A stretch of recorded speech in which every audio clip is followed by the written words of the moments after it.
நமது மெய்ப்பரும் நமது மீட்பரும் நமது ஆண்டவருமாகிய இயேசு கிறிஸ்துவில் பிரியமான உறவுகளே, நாள்தோறும் வத்திக்கான் வானொலியின் நிகழ்ச்சிகளை அருள் ஒளி இணையதளம் வழியாக உங்களுக்கு நாங்கள் ஒளிபரப்புகின்றோம்.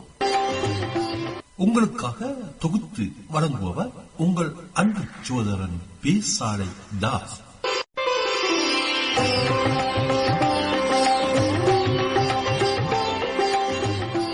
லௌதேத்தூர் இயேசுஸ் கிறிஸ்துஸ். இயேசு கிறிஸ்துவுக்கு புகழ். தமிழ் கூறும் நல்லுலகில் வாழும் அனைத்து அன்புள்ளங்களுக்கும் வத்திக்கான் வானொலியின் வணக்கம். இறைவன் உங்கள் உள்ளத்தையும் இல்லத்தையும் தன் அன்பாலும் அருளாலும் அமைதியாலும் இன்றும் என்றும் நிரப்புவாராக.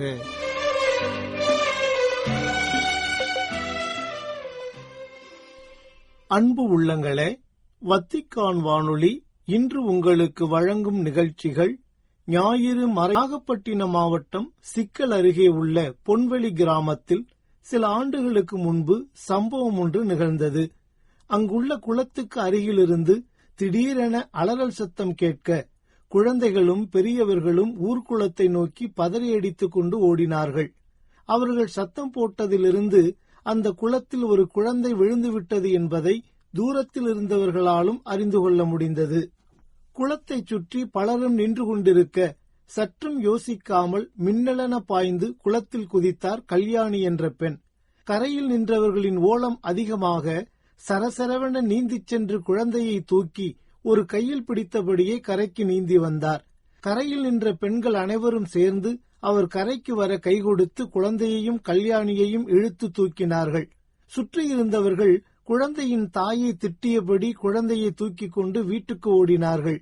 ஏற்கனவே ஒரு முறை அந்த குளத்தில் ஒரு குழந்தை விழுந்து இறந்துள்ளது என்பதால் மொத்த கிராமமும் பதற்றமாக இருந்தது. இம்முறை குழந்தை குளத்தில் விழுந்த அடுத்த சில மணித்துளிகளிலேயே மீட்கப்பட்டதால் நல்ல வேளையாக குழந்தை உயிர் பிழைத்தது. அந்த குளம் எப்படியும் 10-15 அடி ஆழம் இருக்கும். இந்த குளத்துக்கு தண்ணீர் வருவதற்கு வழியிருந்த போதும் வடிகால் வசதி கிடையாது. அதனால் தண்ணீர் அப்படியே தேங்கி நிற்கும். எல்லா குப்பை கழிவுகளையும் அப்பகுதி மக்கள் அக்குளத்தில்தான் கொண்டு வந்து கொட்டுவார்கள். அதனால் குழந்தை குளத்தில் விழுந்தபோது சிலர் அதில் குதிப்பதற்கு தயக்கம் காட்டினார்கள். பல பேர் எனக்கென்னவென்று ஒதுங்கிக் கொண்டார்கள். ஆனால் கல்யாணி எதை பற்றியும் யோசிக்காமல் அக்குளத்தில் குதித்து அந்த குழந்தையின் உயிரை காப்பாற்றிய போது அவர் ஒரு சாமியாகவே அனைவருக்கும் தெரிந்தார். கல்யாணிக்கு 2 குழந்தைகள். இவர் 9ஆம் வகுப்பு வரை படித்திருக்கிறார். பிகாம் படித்துள்ள அவரது கணவர் வேலை கிடைக்காத காரணத்தால் அப்போது கொத்தனார் வேலை செய்து வந்தார். இது குறித்து செய்தியாளர்களிடம் பேசிய கல்யாணி, குழந்தை குளத்துல மூழ்கிக்கிட்டு இருந்துச்சு. 4 விரல் மட்டும்தான் வெளியே தெரிஞ்சது. எல்லாரும் சத்தம் போட்டுக்கிட்டு இருக்க நான் அப்படியே குதிச்சிட்டேன். குழந்தையை பிடித்து தூக்கிட்டாலும் கரைக்கு வர முடியல. புடவை காலில் சிக்கிக்கிட்டு காலை அசைக்க முடியல. நானும் தண்ணிக்குள்ள மூழ்கி 4 வாய் தண்ணி குடிச்சிட்டேன். அப்போ மனசுல நமக்கு என்ன ஆனாலும் இந்த சின்ன உசிரை காப்பாத்திடணும்னு தான் இருந்துச்சு. எப்படியோ குழந்தையை தூக்கிக்கிட்டு கொஞ்சம் கொஞ்சமா நீந்தி கரைக்கு வந்து சேர்ந்தேன் என்றார். தலையில் இடிக்கும் அளவுக்கு தாழ்வான கூரை வீட்டில்தான் வசிக்கிறார் கல்யாணி. ஒரு பக்கம் வீட்டின் சுவர் இடிந்து துணி மற்றும் பழைய பேனர்களால் கட்டப்பட்டு மறைக்கப்பட்டிருந்தது.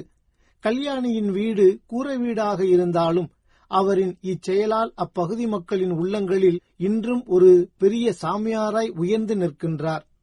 அன்பானவர்களே, பொதுக்காலத்தின் 15ஆம் ஞாயிற்றுக்கிழமையை இன்று நாம் சிறப்பிக்கின்றோம். இன்றைய வாசகங்கள் நலம் பயக்கும் நல்ல சமாரியர்களாய் வாழ்வதற்காரியர் ஓமை ஒத்தமை நற்செய்திகளில் லூக்காவில் மட்டுமே இடம்பெறும் சிறப்பு பகுதி. இந்நற்செய்தி இரக்கத்தின் நற்செய்தி என்று அழைக்கப்படுகிறது என்பதை நாம் அறிவோம். அதனை எடுத்துக்காட்டும் விதமாக இந்த ஓமை அமைந்துள்ளது. இதுபோன்றதொரு நிகழ்வு மார்க்கு நற்செய்தியிலும் வருகின்றது. அனைத்திலும் முதன்மையான கட்டளை எது என்று மறைநூல் அறிஞர்கள் ஒருவர் இயேசுவிடம் கேள்வி எழுப்பிய போது அதே பதிலைத்தான் அளிக்கின்றார். ஆனால் முழு இதயத்தோடும் முழு அறிவோடும் முழு ஆற்றலோடும் அன்பு செலுத்துவதும், தன்னிடம் அன்பு கொள்வது போல் அடுத்திருப்பவரிடமும் அன்பு செலுத்துவதும் எரிபலிகளையும் வேறு பலிகளையும் விட மேலானது என்று அவர் அறிவுத்திறனோடு பதிலளித்ததைக் கண்ட இயேசு அவரிடம், நீர் இறையாட்சியினின்று தொலைவில் இல்லை என்று கூறுகின்றார். ஆனால் லூக்கா நற்செய்தியில் சற்று மாற்றம் காணப்படுகிறது. இப்போது அப்பகுதியை வாசிப்போம். திருச்சட்ட ஒருவர் எழுந்து அவரை சோதிக்கும் நோக்குடன், போதகரே, நிலைவாழ்வை உரிமையாக்கிக் கொள்ள நான் என்ன செய்ய வேண்டும் என்று கேட்டார். அதற்கு இயேசு, திருச்சட்ட நூலில் என்ன எழுதியிருக்கிறது? அதில் நீர் என்ன வாசிக்கிறீர் என்று அவரிடம் கேட்டார். அவர் மறுமொழியாக, உன் முழு இதயத்தோடும் முழு உள்ளத்தோடும் முழு ஆற்றலோடும் முழு மனத்தோடும் உன் கடவுளாகிய ஆண்டவரிடம் அன்பு கூர்வாயாக. உன்மீது நீ அன்பு கூர்வது போல் உனக்கு அடுத்திருப்பவர் மீதும் அன்பு கூர்வாயாக என்று எழுதியுள்ளது என்றார். இயேசு, சரியாய் சொன்னீர், அப்படியே செய்யும், அப்பொழுது வாழ்வீர் என்றார். அன்பர்களே, மார்க்கு நற்செய்தியில் மறைநூல் அறிஞருக்கு இயேசு அளித்த பதிலை இங்கே திருச்சட்ட அறிஞரே அளித்து விடுகிறார். அதனால்தான் அந்த கட்டளைப்படி வாழும்படி அவருக்கு அறிவுறுத்துகிறார் இயேசு. ஆனால் தம்மை நேர்மையாளர் என காட்ட விரும்பி, எனக்கு அடுத்திருப்பவர் யார் என்று இயேசுவிடம் அவர் எதிர்கேள்வி கேட்டபோதுதான் அவரது அறிவுக்கு உரைக்கும்படி இந்த உவமையை எடுத்துரைக்கின்றார் இயேசு. பிரியமானவர்களே, திருச்சட்ட அறிஞர் எனக்கு அடுத்திருப்பவர் யார் என்ற கேள்வியை ஏன் எழுப்புகின்றார் என்பது குறித்து நாம் அறிந்து கொள்ள வேண்டும். இஸ்ரேல் மக்கள் எகிப்தில் வாழ்ந்தபோது பிற இனத்தவரிடம் கொடுக்கல் வாங்கலோ திருமண கலப்போ இல்லாத ஒரு தனி இனமாகவே வாழ்ந்தனர். பின்னர் எகிப்தியரால் அவர்கள் அடிமைப்படுத்தப்பட்ட போது பிற இனத்தவர் மேல் காழ்ப்புணர்வும் கோபமும் கொள்ளத் தொடங்கினர். மேலும் தனித்து வாழ்வதே இறைவனின் விருப்பம் என்றும் அவர்கள் தவறான எண்ணம் கொண்டிருந்தனர். ஆனால் அதே வேளையில் கடவுள் எல்லாருக்கும் உரியவர், அவர்களையும் அவர் அன்பு செய்பவர் என்பதையும் அவர்கள் உணர்ந்திருந்தனர். எடுத்துக்காட்டாக, பிற இனத்தவர் மீது கடவுள் கொள்ளும் பேரன்பை பழைய ஏற்பாட்டு நூல்களில் பார்க்கின்றோம். இருந்த போதிலும் தங்கள் பாசத்திற்கும் கொடுக்கல் வாங்கல் மற்றும் திருமண உறவுகளுக்கும் அடுத்தவர் என்ற உரிமை நிலைக்குரியவர் இஸ்ரேல் மக்கள் மட்டுமே என்ற எண்ணமே அவர்களிடம் மேலோங்கி இருந்தது. மேலும் ஒரு இஸ்ரேலருக்கு கடன் கொடுத்தால் வட்டி வாங்கக்கூடாது என்றும், அதே வேளையில் வேற்று நாட்டவருக்கு கடன் கொடுத்தால் வட்டி வாங்கிக் கொள்ளலாம் என்றும் தவறான எண்ணங்களையும் அவர்கள் தங்களுக்குள் வளர்த்து கொண்டனர். இதனை நியாயப்படுத்தும் விதமாக சட்டங்களை தங்கள் வசதிக்கேற்றவாறு 3 நபர்கள் முன்னிறுத்தப்படுகின்றனர். முதலாவது நபர் குரு. இவர் அடிப்பட்டவரை கண்டதும் வேறு பக்கமாக விலகிச் செல்கின்றார். 2ஆம் நபர் லேவியர். இவரும் குருவைப் போலவே வேறு பக்கமாக விலகிச் செல்கின்றார். 3ஆம் நபர் சமாரியர். இவர் அடிப்பட்டவரை சாவடிக்கு கொண்டு சென்று அவர் உயிரை காப்பாற்றுகிறார். இம்மூவரில் 3ஆம் நபரைத்தான் இயேசு உண்மை கதாநாயகனாக போற்றுகின்றார்.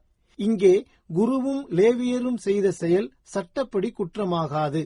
காரணம், யூத மத சட்டப்படி இறந்த ஒருவரையோ அல்லது அடிபட்டு இரத்த காயங்களோடு கிடக்கும் ஒருவரையோ தொடவோ அல்லது அவர் அருகில் செல்லவோ கூடாது. அதைத்தான் அவர்கள் செய்தார்கள். ஆனால் அவர்கள் இருவரும் சட்டத்தை காட்டிலும் மனித மாண்பிற்குத்தான், அதாவது ஒரு மனித உயிரை காப்பாற்றுவதற்குத்தான் முக்கியத்துவம் கொடுத்திருக்க வேண்டும். ஆனால் அவர்கள் அதை செய்யவில்லை. சட்டத்தை காரணம் காட்டி தங்கள் பொறுப்பிலிருந்து அவர்கள் தப்பித்துக் கொள்கின்றனர். இயேசுவின் வாழ்வில் ஓய்வு நாளில் அவர் செய்த அருளடையாளங்களே அவருக்கு எதிர்ப்பை கொணர்ந்தன. அதற்காக அவர் மனம் தளரவில்லை. அவற்றை செய்வதில் அவர் துணிவோடு இருந்தார்.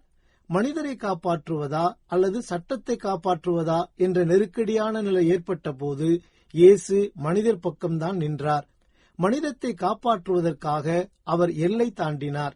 எடுத்துக்காட்டாக, ஓய்வு நாளில் இயேசு தொழுகை கூடத்திற்குள் சென்று கற்பித்த போது வழக்கை சூம்பிய ஒருவரை குணப்படுத்துகிறார். அடுத்து இயேசு கூறும் இந்த உவமையில் அவர் சமாரியரை ஒரு முன்னுதாரணமாக எடுத்துக்காட்டியதற்கு காரணம் உண்டு. சமாரியர்கள் யூத சமுதாயத்தில் உள்ள பரிசேயர், சதுசேயர், மூப்பர்கள், மறைநூல் அறிஞர்கள், தலைமை குருக்கள் என அனைவராலும் வெறுத்தொதுக்கப்பட்டு வந்தனர். இந்த யூத தலைவர்கள் அனைவரும் மனிதர்களை காட்டிலும் சட்டங்களுக்கும் பலியிடுதலுக்கும் மட்டுமே அதிமுக்கியத்துவம் கொடுத்து வந்தனர். அவர்களின் அணுகுமுறை தவறானது என்பதை எடுத்துக்காட்டவே ஒரு சமாரியரை உண்மை கதாநாயகனாக முன்னிறுத்துகின்றார் இயேசு. பொதுவாக சமாரியர்களும் யூதர்களும் அசீரியர்களோடு திருமண உறவு கொண்டு தங்கள் தூய்மை இழந்துவிட்ட யூதர்களே சமாரியர்கள் என அழைக்கப்பட்டனர். ஆக கடவுளின் சட்டம் அனைவரும் ஒன்றித்து வாழ வேண்டும் என்பதைத்தான் எடுத்துக்காட்டுகிறது. இதைத்தான் இன்றைய முதல் வாசகம் மொழிகிறது. அவ்வாறே சிலுவையில் இயேசு சிந்திய இரத்தத்தால் அமைதியை நிலைநாட்டவும் விண்ணிலுள்ளவை மண்ணிலுள்ளவை அனைத்தையும் அவர் வழி தம்மோடு ஒப்புரவாக்கவும் கடவுள் திருவுளம் கொண்டார் என்று 2ஆம் வாசகத்தில் தூய பவுலடியார் கூறுகின்றார். ஆகவே சட்டத்தை காரணம் காட்டி மனிதத்தை மாய்ந்து போகச் செய்துவிடக் கூடாது என்பதை நியூசிலாந்து ஹெரல்டு என்ற பத்திரிகையில் செய்தி ஒன்று வெளியாகியிருந்தது. 5 வயதே நிரம்பிய ஆண் குழந்தை ஒன்று வீட்டிற்கு வெளியே கார் மோதி விபத்துக்குள்ளானது. அக்குழந்தைக்கு தலையில் அடிபட்டு ரத்தம் வழிந்து கொண்டிருந்தது. அப்போது அங்கு வந்த 22 வயது நிரம்பிய ஹர்மன் சிங் என்ற சீக்கிய மதத்தைச் சேர்ந்த இளைஞர் ஒருவர் சட்டென தன் தலையில் கட்டியிருந்த தலைப்பாகையை கழட்டி ரத்தம் வடிந்து கொண்டிருந்த அந்த குழந்தையின் தலைக்கு கீழ் தலையணையாக வைத்து பிடித்துக் கொண்டார். அதன் பிறகு அக்குழந்தை மருத்துவமனைக்கு எடுத்துச் செல்லப்பட்டது. உடனே அவ்விளைஞர் செய்த செயல் காட்டுத்தீயாய் உலகெங்கினும் பரவத் தொடங்கியது. காரணம், சீக்கிய மதத்தவர் எந்த சூழ்நிலையிலும் தங்கள் தலைப்பாகையை கழட்ட மாட்டார்கள். இது அவர்களின் மதச்சட்டம். ஆனால் இவ்விளைஞரோ அதனை கடந்து சென்று அக்குழந்தைக்கு உதவி உள்ளார். இது குறித்து அவர் நியூசிலாந்து ஹெரால்டு பத்திரிகை நிருபரிடம், நான் விபத்தை பற்றி யோசித்துக் கொண்டிருந்த போது தலைப்பாகையை குறித்து நினைக்கவில்லை. அக்குழந்தைக்கு இரத்தப்போக்கு இருப்பதால் தலையில் வைத்துக் கொள்ள ஏதாவது தேவை என்றுதான் நினைத்தேன். அதுதான் என் வேலை. மேலும் ஆபத்து காலங்களில் இதுபோன்று உதவுவதற்கு எங்கள் மதச்சட்டத்தில் விதிவிலக்கு உள்ளது என்று பணிவோடு கூறிவிட்டு போய்விட்டார். இவரின் எல்லை கடந்த இந்த புதிய செயலுக்கு இந்தியா உள்ளிட்ட அனைத்து நாடுகளிலும் வாழும் சீக்கியர்களும் இன்னும் பலரும் இவரை பாராட்டினர். அன்பர்களே, அன்று மட்டுமல்ல, இன்றும் கூட மதச்சட்டங்களின் பெயரால் மனிதம் தொடர்ந்து சிதைக்கப்பட்டுக் கொண்டுதான் வருகின்றது. ஆனால் இதுபோன்ற நெருக்கடியான வேளைகளில் நாம் எல்லை கடந்து செயல்பட வேண்டும் என்பதைத்தான் இயேசு இந்த ஓமை வழியாக நமக்கு எடுத்துக் காட்டுகின்றார். ஆகவே சாதி, மதம், இனம், மொழி, நாடு, கலாச்சாரம், பண்பாடு, இருப்பவர் இல்லாதவர் என மனிதத்தை கூறுபோடும் வேறுபாடுகளை களைந்துவிட்டு நமக்கு அடுத்திருப்போருக்கு இரக்கம் காட்டுவோம். நானிலமெங்கும் நல்ல சமாரியர்களாய் நலம் தருவோம். அதற்கான அருள்வரங்களை ஆண்டவரிடம் இந்நாளில் கேட்டு மன்றாடுவோம் என்ற தலைப்பில் இன்றைய ஞாயிறு மறைவுரை சிந்தனையை உங்களுக்கு வழங்கியது வத்திக்கான் வானொலி.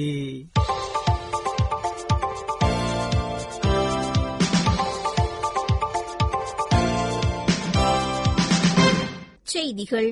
அனைத்து மனித குலத்தையும் ஒரு பெரிய குடும்பமாக தன்னிடம் கொண்டுவர விரும்பும் கடவுளது மீட்பின் திட்டத்தினால் துறவற நிறுவனங்கள் பிறந்தன என்றும், துறவற சபை நிறுவனர்களின் வழிகாட்டுதல்கள் மற்றும் பங்களிப்புகளின் வழியாக கிறிஸ்தவ சமூகம் முழு உண்மையை நோக்கி அன்புடன் நடக்க தூய ஆவியார் உதவுகின்றார் என்றும் கூறினார் திருத்தந்தை 14ஆம் லியோ.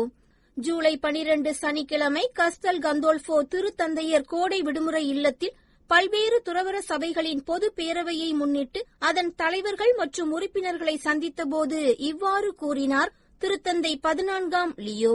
பொது பேரவைக்கான தயாரிப்பு காலத்தில் ஜெபம், இணக்கமுள்ள செவிசாய்த்தல், உரையாடல் போன்றவற்றை உள்ளடக்கிய பணிகள் அனைத்தும் தூய ஆவியாரின் கனிகள், விலைமதிப்பற்ற பரிசுகள் என்றும், உண்மையான மறைப்பணி உணர்வை புதுப்பித்தல், இயேசு கிறிஸ்துவின் உணர்வுகளை தழுவுதல், கடவுளில் நம்பிக்கையை வேரூன்றச் செய்தல் மிக அவசியம் என்றும் வலியுறுத்தினார் திருத்தந்தை.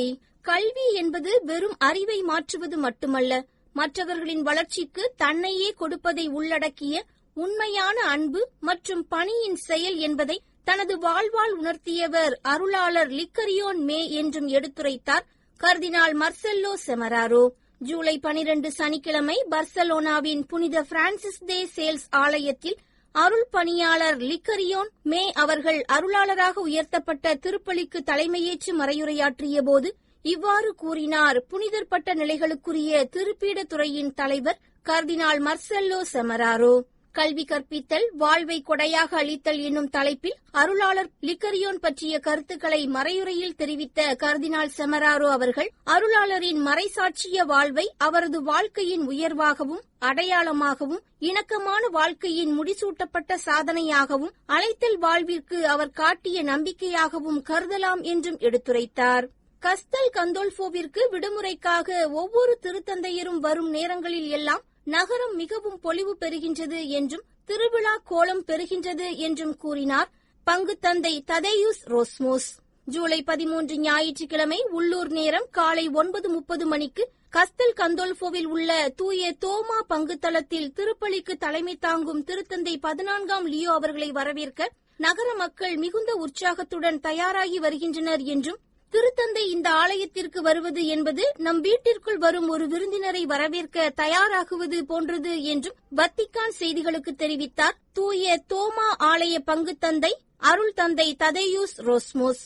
சலேசிய சபை அருள் பணியாளரும் தூய தோமா பங்குத்தளத்தின் பங்கு தந்தையுமான அருள் தந்தை ததேயூஸ் ரோஸ்மோஸ் அவர்கள் திருத்தந்தை 14ஆம் லியோ திருப்பலி நிறைவேற்றுவதற்கான தயாரிப்பு பணிகளில் ஏராளமான பேர் உதவி செய்ய முன் வருகின்றார்கள் என்றும், இத்தகைய அழகான ஒற்றுமை செயலானது செல்வம் போன்று திகழ்கின்றது, திருத்தந்தையின் உடனிருப்பு ஒன்றிப்பின் அடையாளமாக இருக்கின்றது என்றும் எடுத்துரைத்தார். நாம் வாழ்கின்ற சூழ்நிலை எவ்வளவு கடினமாக இருந்தாலும் ஒவ்வொரு நாளும் நம்பிக்கையுடனும் அன்புடனும் கடவுளிடம் நாம் ஜெபித்தால் எல்லா சிரமங்களையும் தாங்கிக் கொள்ளவும், இயேசு கிறிஸ்துவுடன் இணைந்து அவரது சிலுவையை சுமப்பவர்களாகவும் அவருடைய ஆறுதல் மற்றும் ஊக்கத்தின் அருளை பெற்றுக் கொள்பவர்களாகவும் நாம் வாழ முடியும் என்று எடுத்துரைத்துள்ளனர் மியான்மார் ஆயர்கள். ஜூலை 12 சனிக்கிழமை துன்புறும் மியான்மார் மக்களுக்கு ஆறுதல் கூறியும் கடந்த 4 ஆண்டுகளாக நாட்டில் நிலவி வரும் சூழல் குறித்தும் மக்களுக்கு எடுத்துரைத்து அனுப்பியுள்ள செய்தியில் இவ்வாறு தெரிவித்துள்ளனர் மியான்மாரின் மித்கின்யா, பன்மா மற்றும் லாஷியோ மறைமாவட்ட ஆயர்கள். கடந்த 4 ஆண்டுகளாக மியான்மாரில் ஏற்பட்டு வரும் மோதலினால் மனித உயிர்கள், குடும்பங்கள், நிலங்கள் அளிக்கப்பட்டுள்ளன என்றும், ஆயிரக்கணக்கான மக்கள் புலம்பெயர்ந்தோர் முகாம்களில் இடம்பெயர்ந்துள்ளனர் என்றும் வருத்தத்துடன் அச்செய்தியில் குறிப்பிட்டுள்ள ஆயர்கள், மக்கள் தங்களது பாதுகாப்பு, தங்களது குழந்தைகளின் கல்வி குறித்து மிகவும் கவலைப்படுகின்றார்கள் என்றும் தெரிவித்துள்ளனர். மறைப்பணியாளர்களின் வாழ்க்கை என்பது பயணம் போன்றது என்றும், ஆறு போன்று நிற்காது ஓடிக்கொண்டிருக்கும் நமது பணியில் நமக்காக மக்கள் எங்கு காத்துக் கொண்டிருக்கின்றார்களோ அங்கு இயேசு நமக்காக காத்துக் கொண்டிருக்கின்றார் என்றும் கூறினார் கொன்சலாத்தா சபை மறைப்பணியாளர் சேர்ஜோ வான்ஸ். பிரேசிலில் உள்ள மனாஸில் மறைப்பணியாற்றும் கொன்சலாத்தா சபை மறைப்பணியாளர்களின் அனுபவங்களை ஃபீதேஸ் எனும் கத்தோலிக்க செய்தி நிறுவனத்திடம் பகிர்ந்து கொண்டபோது இவ்வாறு தெரிவித்த அருள் தந்தை சேர்ஜோ வான்ஸ் அவர்கள், மறைப்பணி என்பது இயேசுவை மக்களிடத்தில் கொண்டு வருவது மட்டுமல்ல, மாறாக மக்கள் ஒவ்வொருவரின் புன்னகை, அன்பின் எளிய செயல்கள், பகிர்வுகள் என எல்லாவற்றிலும் கடவுள் இருப்பதை அவர்களுக்கு எடுத்துரைக்கும் பணி என்றும் கூறினார். நேயர்களே, இத்துடன் வத்திக்கான் வானொலியின் தமிழ் ஒலிபரப்பு நிறைவு பெறுகின்றது. நன்றி, வணக்கம். இதுவரையும் நீங்கள் செவியுற்றது வத்திக்கான் வானொலியின் இன்றைய நிகழ்ச்சிகள். மீண்டும் மற்றொரு வத்திக்கான் வானொலி நிகழ்ச்சியில் உங்கள் அனைவரையும் சந்திக்கும் வரை அன்பு விளைவித்துச் செல்வது உங்கள் அன்பின் பேசாலை தாஸ்.